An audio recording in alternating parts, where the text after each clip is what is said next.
The city that he builds shall bear my name. The woman that he loves shall bear my child. So it shall be written. So it shall be done. As mean as Ramses is, and as hard-hearted as he is all through the movie, you still love him. That is Yul's personality. Here was a man who was bald.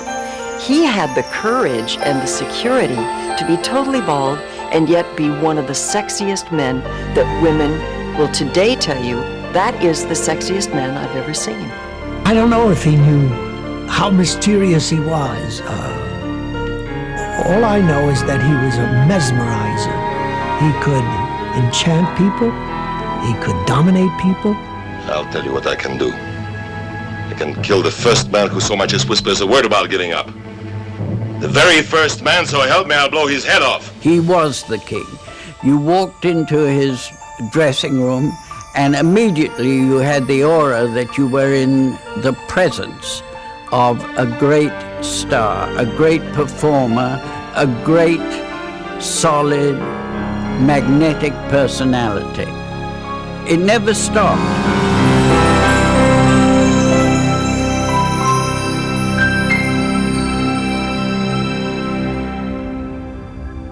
There was one story that he started as a gypsy, that he was born in Outer Mongolia, that he was born in Switzerland, that he was American, French, Swiss, and several other nationalities. The story I heard was that he was born on the island of Sakhalin, off of the island of Japan, and it was an island. He was born of a black Mongolian gypsy mother who died giving birth to him.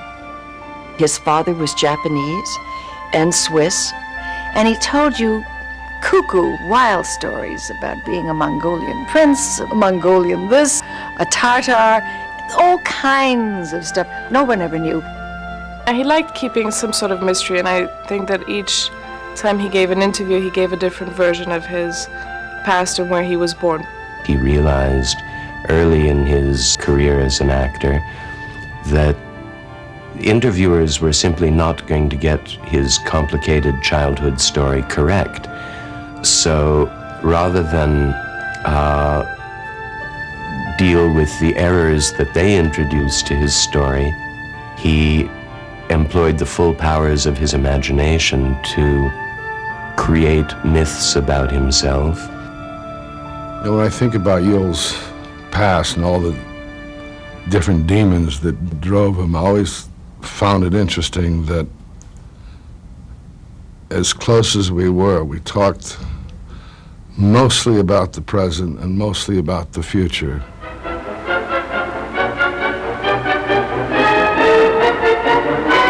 Yul grew up in a period of extraordinary turmoil and a place of immense violence. He grew up in Vladivostok and the nearby region in eastern Siberia at a time when the Russian Revolution was spreading to eastern Russia. Yul's father, Boris, left his mother, Marusia, when Yul was about 7 or 8 years old. And I think a defining moment in his life, according to Yul, was when he had looked forward for months to seeing his father Boris visit in Shanghai while the family was there. And he waited and waited and waited, and Boris never appeared. He never talked about his father much, and when he did, it wasn't with great tenderness. It was with quite a bit of rejection. When the family fled China for Paris in the 1930s, Paris was the center of the whole white Russian world. His family put him in a very strict and very famous and well-established school. He sort of left his family life and mother and sister to do their little, cozy life, and went off to make a living in different areas. And spent all the time that he could with the gypsy families who performed in a variety of Russian restaurants and clubs. And Yul had already come from the Orient with a 7-string gypsy guitar, which he already played, and the gypsies taught him many, many, many songs, which he remembered clearly and would often perform until the end of his life. And then at night he would play the guitar in these gypsy clubs.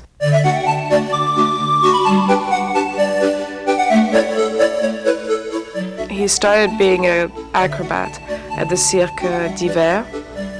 When he was 17 or 18, he fell from the trapeze. They said he would never walk again, but in fact he was back in the circus a couple months later. Although unable to perform as an acrobat, he began performing as a clown. And it was when he was performing as a clown that he first met his great professor of acting, Michael Chekhov, who was the co-founder of the Moscow Arts Theater with Stanislavski, and with whom Yul traveled to America in 1941. Through his work with Michael Chekhov, he decided to give acting a chance.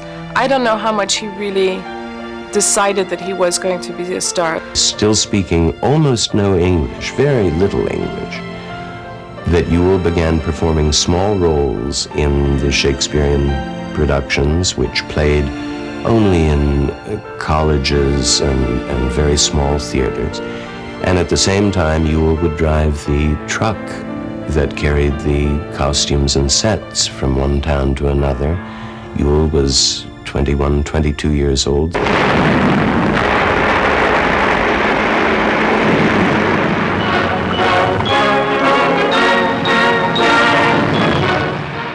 Yul was, during the war, unable to serve in any armed forces because he had tubercular scars on his lungs, but performed service for the Office of War Information and broadcasting news in French, broadcast by the Voice of Freedom overseas. And at the same time, he was performing some of the same gypsy songs that he'd done in Paris at nightclubs around New York. Yul was married to a lady named Virginia Gilmore, a very well-known actress. And she was in a play with my wife, Ann Jackson. And he had hair in those days. And at night, sometimes after the show, we'd all go out together or go to their house or they'd come to ours. And he would sit and sing wonderful Russian songs, gypsy songs, and play the guitar. My mother, who was already an established film star, not of immense proportions, but she had starred in Jean Renoir's first film in America, Swamp Water, and in a variety of other films, Tall, Dark, and Handsome, Western Union, and she had starred in a couple plays on Broadway. She was a great beauty. She was everything that he liked in a woman. She was very feminine. She was an actress. She was involved in his environment and the environment that made him dream. He fell madly in love and knew how to do that quite well. And they soon had a son, which was something that he had hoped for and wished for. Somehow or other, having auditioned for parts as an actor, at the very beginning of regular television broadcasting in 1946-47, he landed a job directing television, some of the very first broadcasts. Well, when I first met Yul, I was an assistant director at CBS in New York television. And I was working with Sidney Lumet, who had been Yul's assistant director. And Yul was a myth to me because Sidney kept telling me these great stories of what it was like to work with him in live TV. Yul always was a nonconformist. Yul always was his own man. Yul had been directing 2 and 3 dramatic shows a week. But CBS wasn't content with that, so they said, okay, you're going over on Sunday night and you're going to direct What's My Line. At 10 minutes of 10, Yul just arrived completely calm, and then he said to the script girl, I want you to tell me when it's 25 minutes past the hour. So he went on the air with the thing, and he directed camera 1 on the contestant, camera 2 on the panel, camera 3 on the narrator, and he was as bored as one could be doing that kind of thing. At 25 minutes past the hour, the girl said, it's 25 minutes past the hour, Mr. Brynner. And he said, fine. He said, we will do the credits now. And he said, but we have 4 minutes for the credits. He said, we don't do them yet. He said, we're doing them now. So he put all the credits on, and there was still about 3.5 minutes to go on the show. And he said, put my credit on the easel there. He said, all right, camera 1, he said, my credit. Camera 2, he said, go on the audience. He said to the stage manager, cue them to clap. Anyway, they had 3 minutes of applause with Yul Brynner directed. And the producers were trying to rip the control room door down and the whole thing. I mean, it was just absolute chaos in the studio, at the end of which time he was never asked back to direct one of those shows again. And it was Yul's idea of saying, hey, don't screw with me. He was directing and he was having a great time, and he was surrounded by fantastic people. And through his studies with Michael Chekhov, the doubt came whether he should act or should not act, and people were pushing him to act, and he was initially offered to play in Lute Song. And that was a great temptation for him, and he did it. Yul continued directing for CBS through Lute Song, which then went on the road, and when he came back to New York, he was directing again. The star for The King and I, per Rodgers and Hammerstein's desire, was Gertrude Lawrence, and she was this fantastic actress and this great woman, and they were looking for somebody to play opposite Gertrude Lawrence. And apparently my father came in for the audition with a guitar in his hand, walked onto the stage, sat down, and started playing the guitar and singing these gypsy songs in front of Rodgers and Hammerstein and a group of other people who just could not believe what they were seeing. Gertrude Lawrence, who was, of course, the absolute star of that show when it opened. She was alone above the title. The King has only one complete song, really, participates in 2, but the score is virtually Mrs. Anna alone. But today, nobody remembers anything except Yul Brynner, the King of Siam. It was his friend Irene Sharaft who designed the costumes for The King and I, who said to him, shave your head, and the rest is history. Yul actually went on directing CBS shows for the first year or so that he was also performing 8 shows a week, starring on Broadway. The King and I was such a great boom. It was such an unexpected, huge success that it really propelled him to the forefront of the acting career. And I think it was more than anybody could possibly resist. You have been most ungrateful, Tony. What do you mean? He had done one film, better forgotten, called Port of New York in the 1940s. I'm not lying, Paul, I swear it. You're a bad risk, Tony. A very bad risk.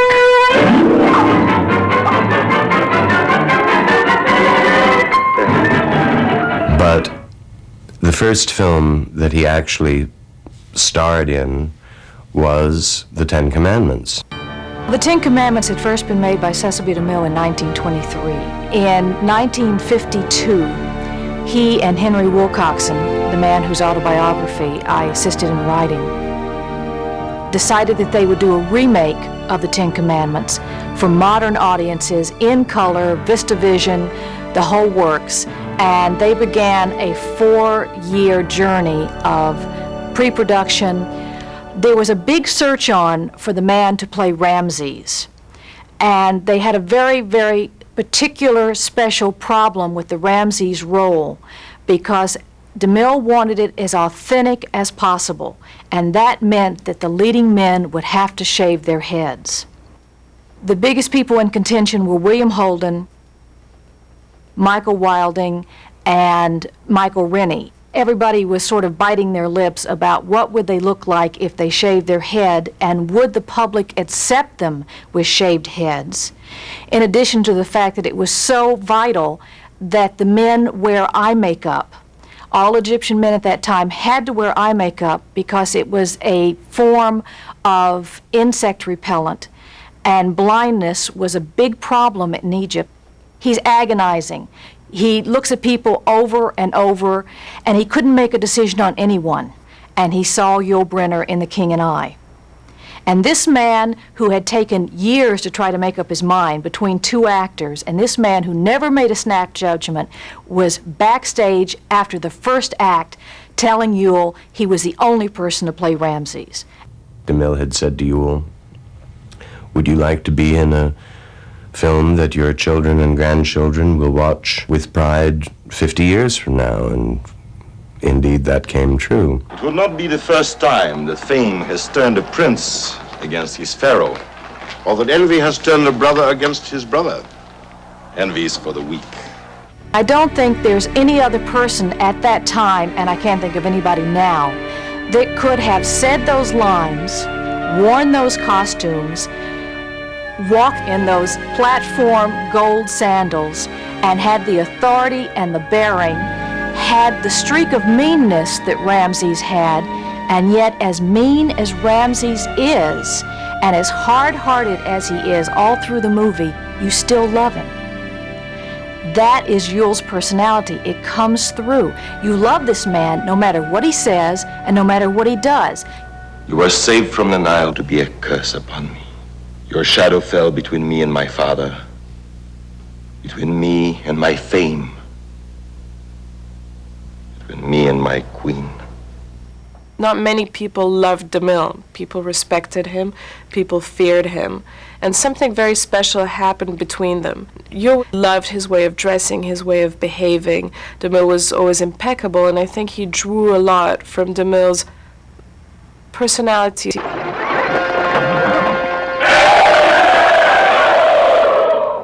Remember your firstborn. Death to the slaves.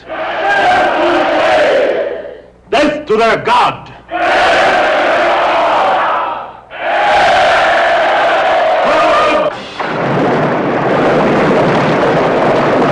Yul Brynner was, one of the original mavericks in the entertainment business. He took no disrespect from anyone, no matter how powerful the head of the studio or how large the other star.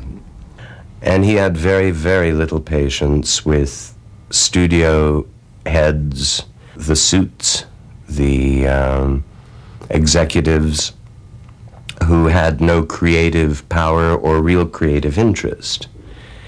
And he regarded them as parasites, and he fought them tooth and nail really throughout his film career. And frankly, I don't remember Walter Lang ever, our director, giving him a direction other than stand here because this is where your light is. I don't think you could tell Yul anything about that role that he hadn't thought of and chewed and digested and spit out. What was so very special about The King, as Yul created the role, was that he was an animal imbued with the soul of an angel. Yul was the king. In real life, on film, there was no real difference. I don't think actors ever felt cowed by him once they began to do scenes with him. Deborah Kerr was divine with him. She was Anna in her way, Anna Leonowens. She was, hello dear, always very English and on the mark there. My father was getting ready to film Anastasia, and he had per contract approval on the cast for the movie. And his first choice was Ingrid Bergman. Ingrid, per personal choices as to leave her husband for another man and have a child with that other man, was really blacklisted in Hollywood. Yul fought very strongly to have her because he felt she was the right one to incarnate Anastasia. He did The Ten Commandments, The King and I, and Anastasia, all in a period of about 18 months. And all three films opened in 1956, giving him a meteoric rise to stardom. And he is one of the very few performers ever to have had 2 nominations as Best Actor for 2 separate films, The King and I and Anastasia, and took great delight in the fact that his co-star in Anastasia, Ingrid Bergman, won her 2nd Academy Award for that performance. It's the biggest night of the year in Hollywood as Oscar steps into the spotlight. But he, of course, won the Academy Award as Best Actor for The King and I hope they didn't make a mistake in giving this to me, because I'm not going to give it back for anything in the world.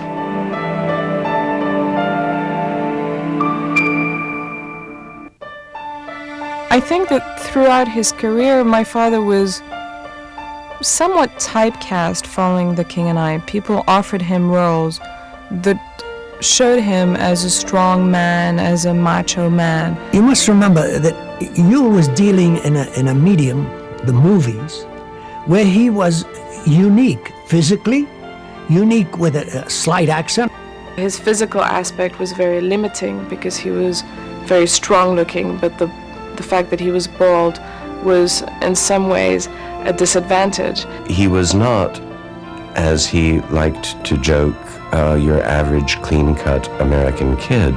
And so producers and directors did not normally think of him for conventional roles. I came here today. My father was always proudest of his performance on screen in The Brothers Karamazov. I want to change my life, settle up a certain debt, and go away. Find a new life. Going away? With Grushenka? You'll never get her. She's coming to me tonight. I'm sure of it. Why is such a man alive? You heard him? Parasite.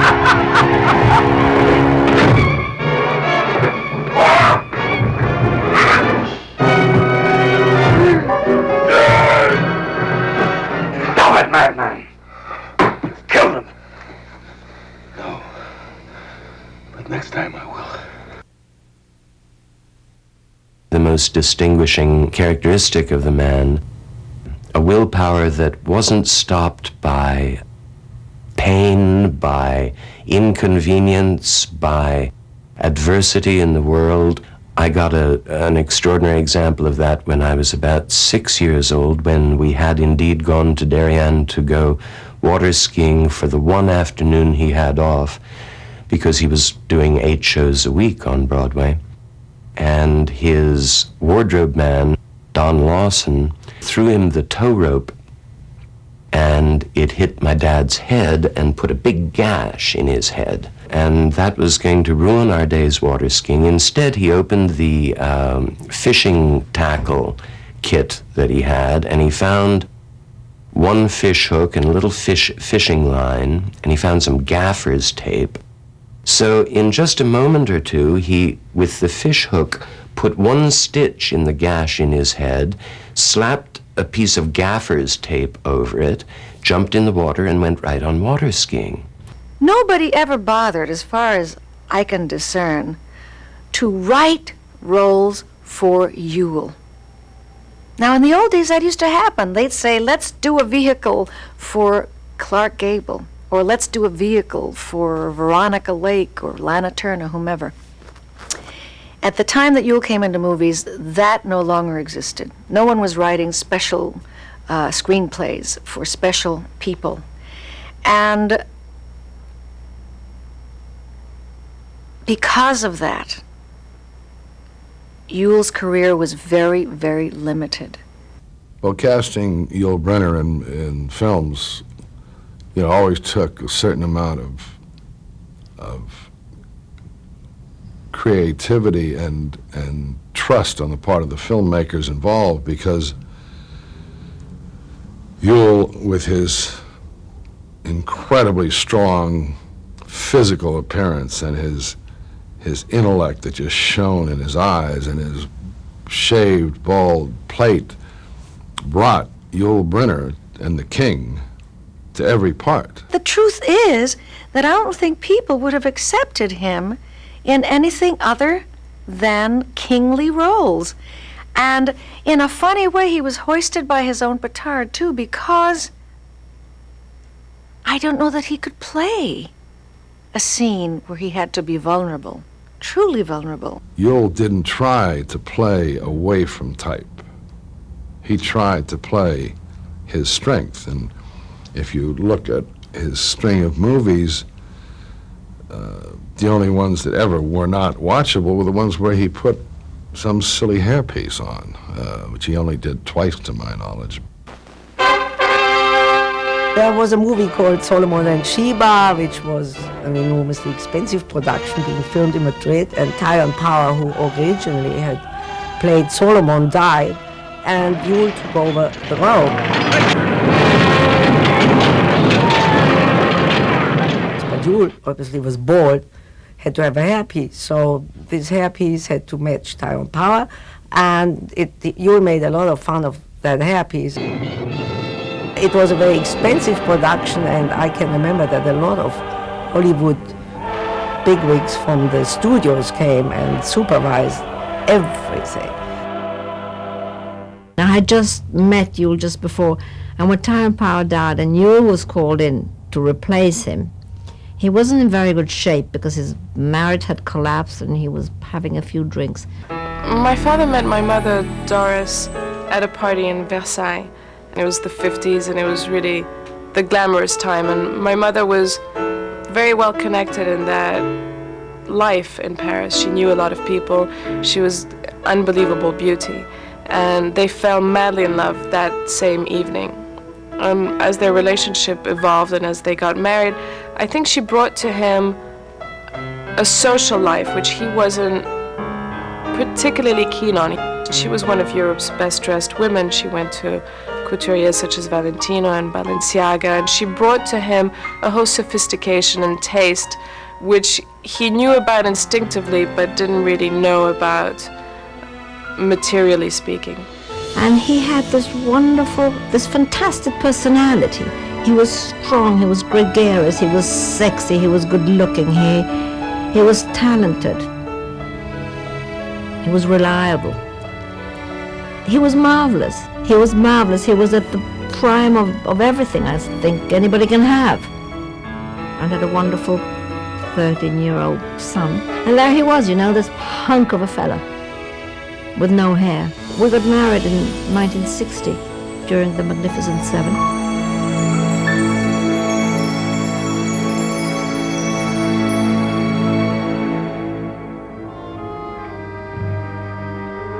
It was Yul who went to Kurosawa and bought the rights to the Seven Samurai and brought them to America and sold them to United Artists, and it became the Magnificent Seven.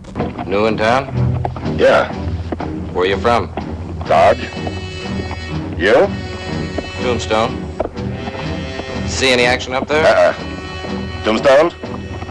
Same. People all settled down like. Second story window. Curtain moved. I'm not in a good position. Let him stick his neck out. I got nominated real good. We always felt on the set that Steve McQueen was going to become a star, mainly because of his attitude. I mean, there was a kind of an arrogance. There are scenes when the Magnificent Seven are on their horses going through somewhere, he'd get a twig and ripple the water so your eye concentrated on him. And then he somehow created a feud with Yul in which the papers picked up, and then Yul issued a terse statement saying, "I never feud with actors, I only feud with studios." I don't know how to define his ability to function in front of the camera. He felt comfortable with the camera. Also because he knew all the lenses, he knew all about photography, so that when he appeared in front of the camera, he knew exactly where to stand, how to move, and how to be. Buenas noches. Just a little gesture, huh? Show these people who the real boss is. Not many people know that Yul and Magnum, the famous photography enclave, used to use Yul a lot. He was a wonderful, wonderful photographer.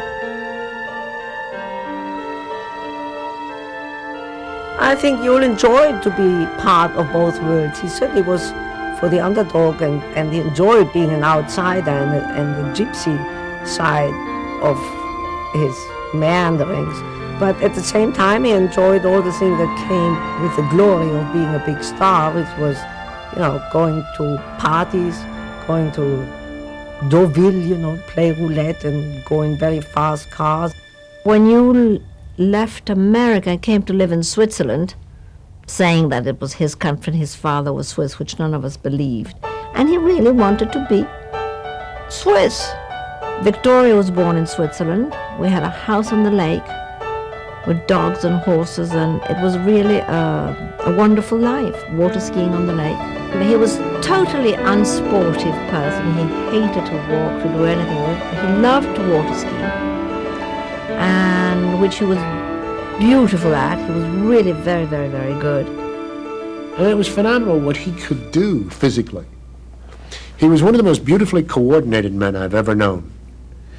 And in his 60s, he could stand upside down, supporting himself by one hand, and do push-ups with his legs toward the ceiling.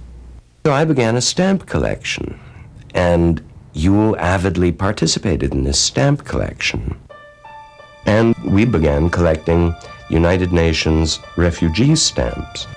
And one thing led to another, and the next thing we knew, he was a special consultant to the United Nations for the refugee problem, for the High Commissioner of Refugees, and was making 2 television documentaries on the worldwide refugee problem, from Hong Kong to the Middle East, with Edward R. Murrow.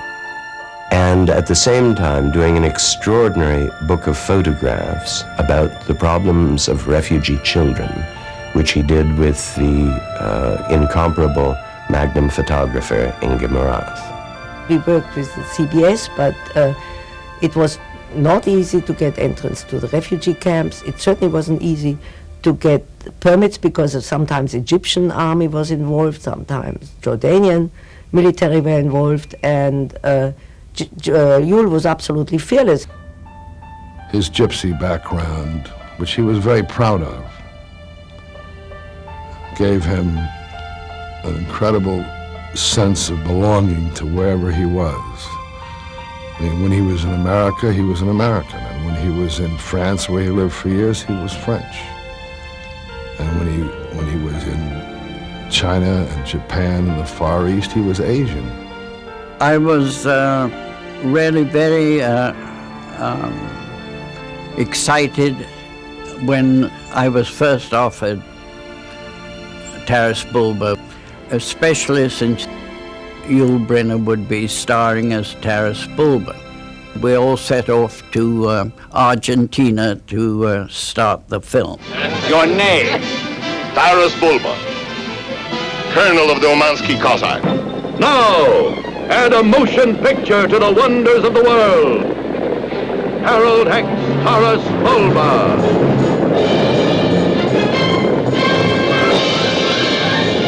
The story is a big melodrama between father and son during the Cossack period in Russia.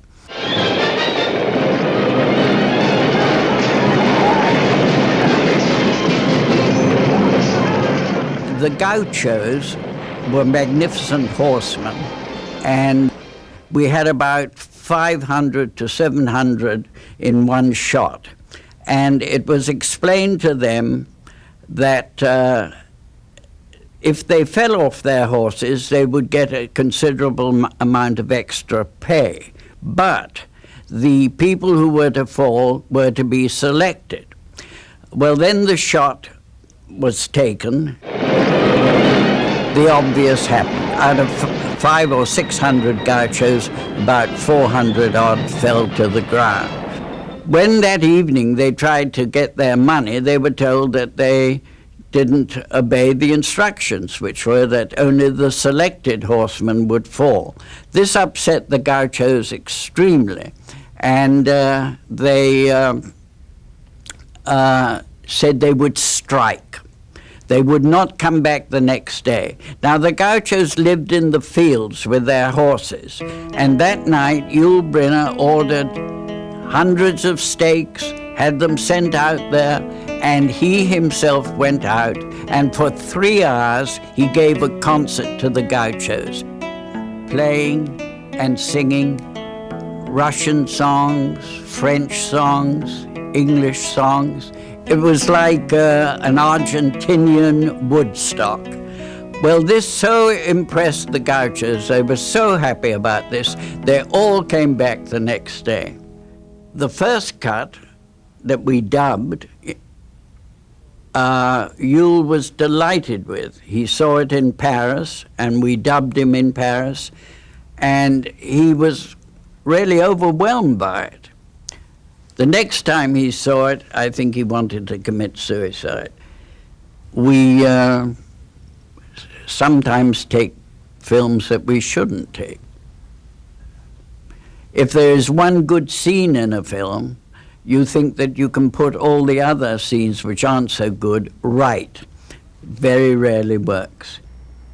Two things were playing against him: the business of stereotyping or typecasting, particularly in films, and then the business of doing what comes easiest to you. In a way, you're taking the easy way out. But it is a trap. It's a terrible trap. And it's a trap also because people love you so much in it, and you get such accolades and such adulation, such adoration for being that one character. That would make me suicidal. I would be terribly, terribly depressed. And who knows but that he wasn't. He smoked too much. He would smoke constantly, and he just never really, as far as I remember, made any effort to stop it. He enjoyed smoking, and he smoked. Smoking, I think, was a part of his life. It was something you did. It was something glamorous. It was something sexy. And he knew about excess, so he did it with excess. We were talking about how so many people put up these barriers and refuse to allow themselves to be ever involved with anybody or anything. And particularly in terms of loving a woman. And he said, he said, all these people that say they don't want to be hurt. He said, for God's sake, he said, being hurt, he said, that reminds me, he said, of somebody who goes to the greatest restaurant in the world and has the greatest dinner they've ever had, and then is upset when the check comes. He said, being hurt is getting the check. The trouble with you and I was at a certain point, the love was still there, but we couldn't live with each other. We clashed. But I know that I want to believe that he loved me and I loved him, but we just couldn't live together. You didn't talk to me too much about his personal life, the background of his father and mother, but one knew that there was something that had hurt him in days gone by. Here was this man who was the king, who overpowered really everybody he came in contact with, and yet you'd see him sometime sitting down and a glisten of tears would come to his eyes, and he would be thinking deeply about something. I knew that Yul, with all his bombast, was also a very human person who had been hurt and had now succeeded in largely covering up those wounds.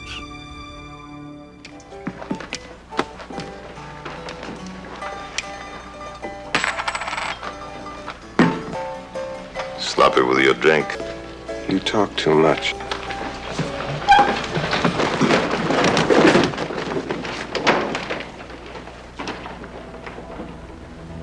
Your move.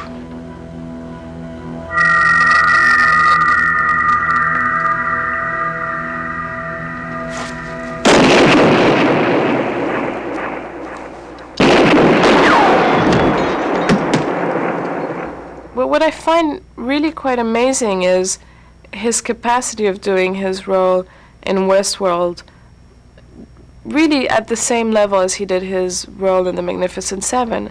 He didn't allow his self-image to go down.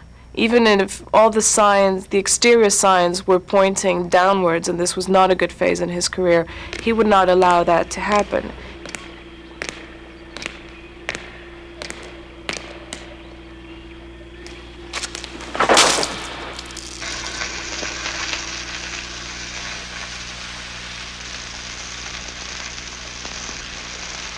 The sort of two tent poles at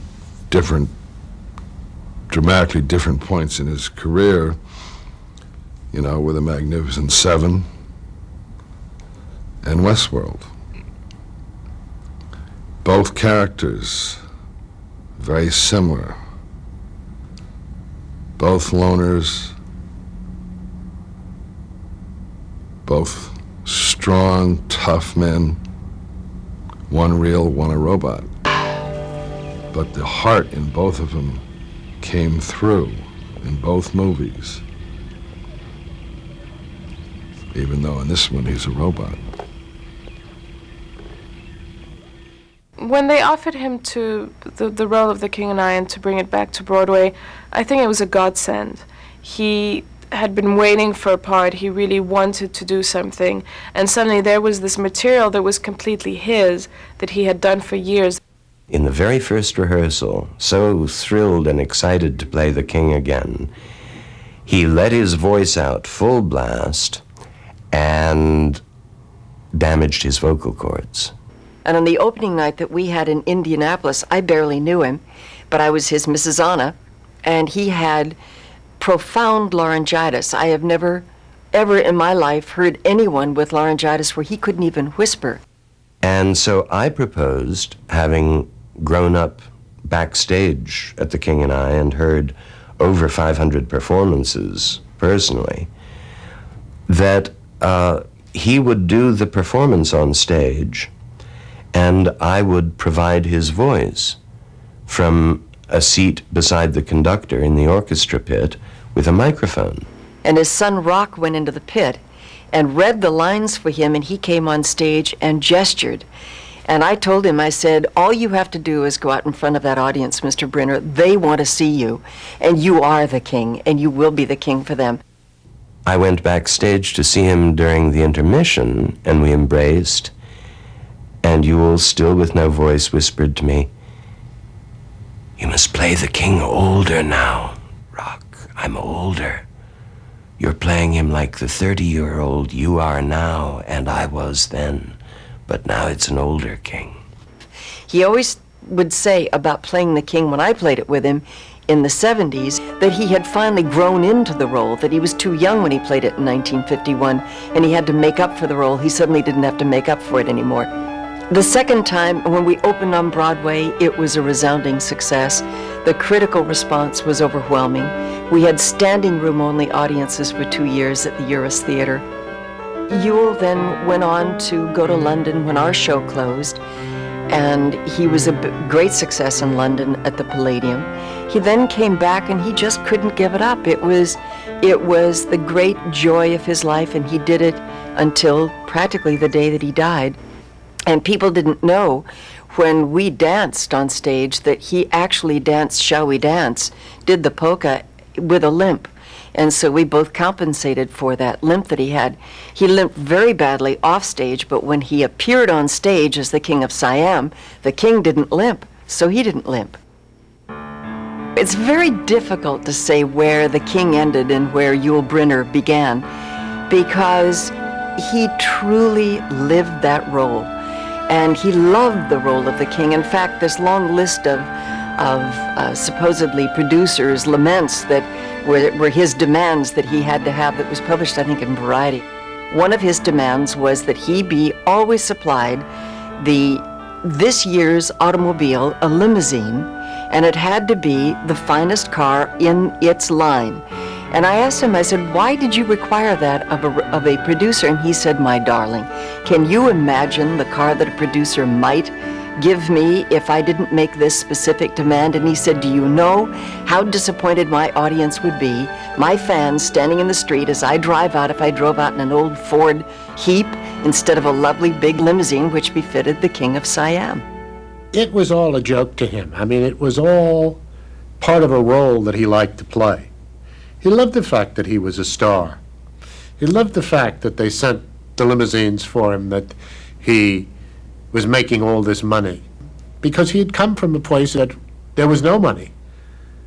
Yul liked to live well.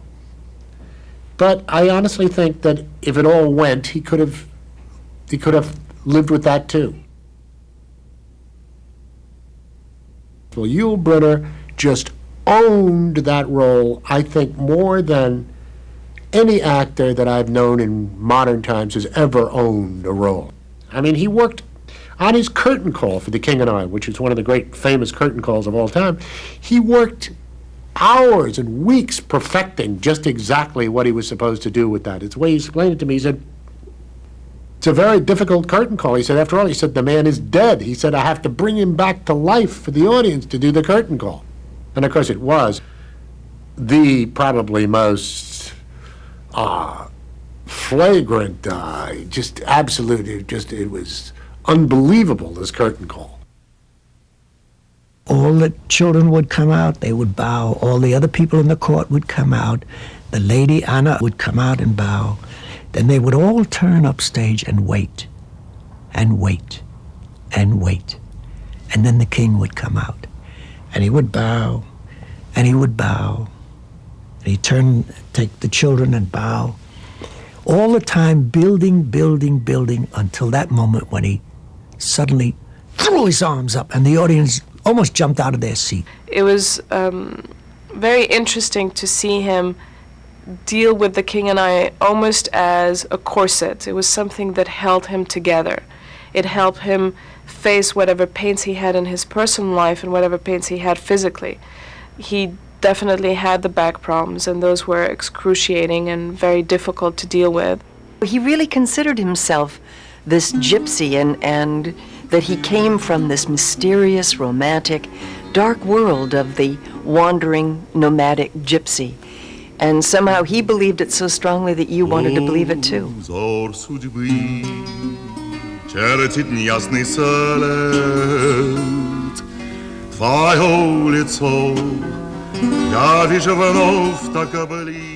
Through my young years, I recall mainly this big hand holding my little hand in his hand and reassuring about everything.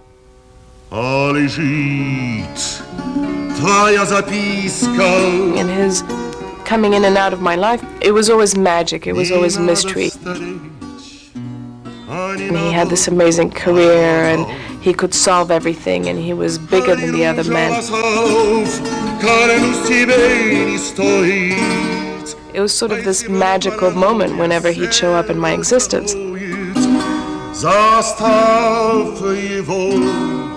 When in the 70s he married Jacqueline Thion-Lachaume, who was a wonderful French woman. They desperately wanted children and couldn't have any.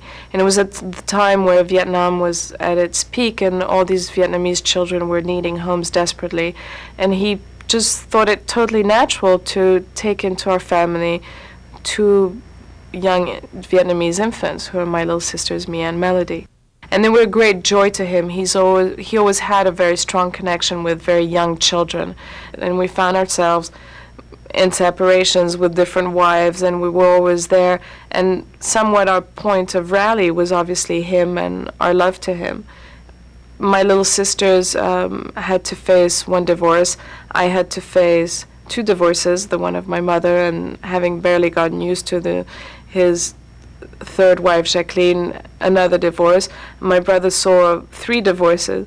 So we all sort of went through it and rallied to his side and made our time with him special. He loved his children. I know that he was devoted, especially the 2 wives I knew well, the 2 last ones, marvelous French lady, Jacqueline de la Chaume, and then Kathy Brynner, who worked with him as a principal dancer in The King and I during the last long tour. He had all the passions and appetites and enormous elegance of a very secure male. Very few people that I've ever met were as male and secure in their masculinity as Brynner. I remember we were talking about relationships and about missing people and so forth, and he said to me, well, he said, just remember this. He said, you're born alone, you live alone, you die alone, and anything in between is a favor. I recall very clearly the night that he called me. And he said, I don't have very good news. And I said, well, what is it? And he said, I have lung cancer. And I said, well, what is the status? And he said, they've given me 3 months to live. So from then on, it was a battle to defy this disease. And he kept on doing The King and I. The King and I gave him the structure, something to go to every day, something to fight for. It gave him 2.5 years, which were 2.5 years that we really hadn't hoped for. Well, everybody was after him for the news story. I mean, there was this man, this very well-known man who had cancer, who had announced it pretty officially, and who was still working. So he went on 60 Minutes, and it's something, he had always thought about this idea of doing a commercial. I really wanted to make a commercial when I discovered that I was that sick, and my time was so limited. I wanted to make that commercial that says simply, now that I'm gone, I tell you, don't smoke. Whatever you do, just don't smoke. If I could take back that smoking, we wouldn't be talking about any cancer. I'm convinced of that. He played until the 30th of June, when he gave his final performance at the Broadway Theater. He made an appearance afterwards at a late night party and waved to the crowd. He then went to visit a dying friend in Los Angeles. All of this was agony, and it took great bravery, and was dead less than 2.5 or 3 months later. I have never heard anyone since he came on the scene in the early 50s say, he's a young Yul Brynner, he's the new Yul Brynner, he's the next Yul Brynner. There's only one. I have never heard anyone compare another actor with him or compare what he could do with what anyone else could do. People who will live forever, from century to century. There's Charles Chaplin. I can't at the moment think of how many there are, but one of those is certainly Yul Brynner. Yul Brynner will be remembered through the years. He was an original. I guess there was more to his relationship to the part of the king than originally met the eye, but whoever cast him not only changed the fate of that altogether wonderful show, but it changed his life. I don't think anything but the theater could have offered him a kingdom, and they did, and he took it.